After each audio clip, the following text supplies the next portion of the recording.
motivated now, you might be motivated by some of the things that KARO said.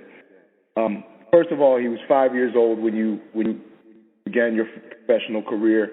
He said your loss to Clinton Mitchell is what's going to happen now. You began with a loss in Atlantic City, and you're going to end with a loss in Atlantic City. He also said, and this, I don't know where he got this from, but he said, your gray beard and your gray hair are evidence of your age, in addition to the clinching you did in your last fight with Tavoris Cloud and others, and that Cloud fought a dumb fight.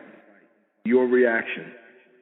I mean, that's his information. His information is what he's registered and what he's responding on. And when you have information and it ain't correct totally, then you have the wrong information. And everybody knows in history and even life, when you get information, you got to look at that information and take it with the information what it is. And so far as I'm concerned, he has the wrong information, whether he came up with the information by, I guess, looking at the fights or being told by his handlers or whatever. When you have the wrong information, based on his statement, I'm already up 4 rounds on him. So when you've been in the game so long and you hear guys say the things that they say, I'm not surprised at this stage of my career, but he's 29 or 30 years old, and he's talking like a 30-year-old. He's talking like a young fighter. There's 2 things that he said that stands out. So when he used, say, gray, he's talking old.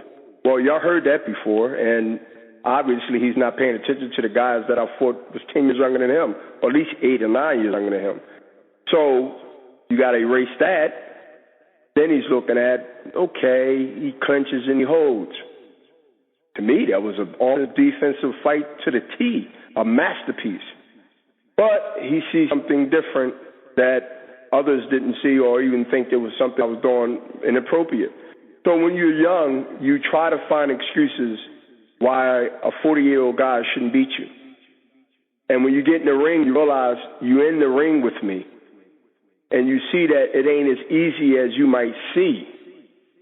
You know, that's the ultimate shock and surprise. Always catch a person that's not prepared off guard. The unknown is not actually knowing or not knowing what you see. He's seeing what he thinks he's seeing. But it's a whole new different story. And this is an experienced guy talking to you. When you get in that ring, and you realize that you're not faster than me, you realize that you're not an all-around fighter better than me, you realize that it's stages in life like it's stages in boxing. When you get in that ring and you come with a checkerboard and you're trying to beat me and I got a chessboard playing chess, then you in a situation where you're like, oh my God, like he's really is an alien. He started admiring my work. He's going to start admiring and being happy that he's there. And he'd be able to tell those stories like he said to you and others that's listening to me right now. He was 5 years old. He was XYZ years old. He was here when I done this. So he watched my accomplishment. He's already in awe about Bernard Hopkins. He already lost 4 rounds. I guess one thing I did ask is, you talked about wrong information. I scratched my head. I said, when was the last time I saw you with gray hair or a gray beard? I mean, when was the last time I saw you with hair on your face? And it did occur to me what fight he might be watching, because from most accounts, the Boris Cloud fight was a masterpiece. Your thoughts on that? Well, one is he might have caught me when I was didn't have a shave, but most of the time, like now, I'm skinned from the top of the head to the chin of my chin. So I don't know what photo he had seen, but no question, I have gray. No question, my hair grows. I'm gray beard and gray everything. So, but the gray is wisdom. He's looking at the outside of it, but he's not looking at the man in the body itself. And that's what a lot of these young guys get fooled at. You know, Cloud was one of them. Pavlik was definitely one of them. He hasn't been right since. And a lot of other young ones was fooled based on age, because a lot of them, parents are my age or a year too young or a year too older, and they ain't in good shape. So they home or they see them every day, whatever they at, whether they live home still with them or not, they see them and they see their condition. And they say, well, can't nobody beat me that's 40 years old. And they get illusion. They get the illusion that I'm like them. And so when they get in that ring, they get the first peek at the press conference. Then they get the second peek at the weigh-in. And then they get the third peek when they actually in the ring. They be like, man, I can't hit this guy. Man, this guy, every time I hit him, I get hit 4 times. Those subtle little things that only a few fighters in the world have, and I can count them on one hand. And that's Bernard Hopkins, and one of them is Floyd Mayweather. When you in there with that type of pedigree and that IQ, and you come in with a checkerboard to a game that from A to Z and some, the plus sign, unless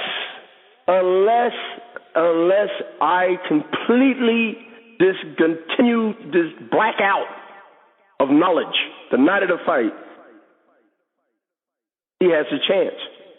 And that's something that nobody would bet against. Bernard Hopkins comes one way or the other, love him or hate him, he comes right and he comes ready, whatever happens. And Morocco will understand that he's in there was totally different than the European fighters that he fought.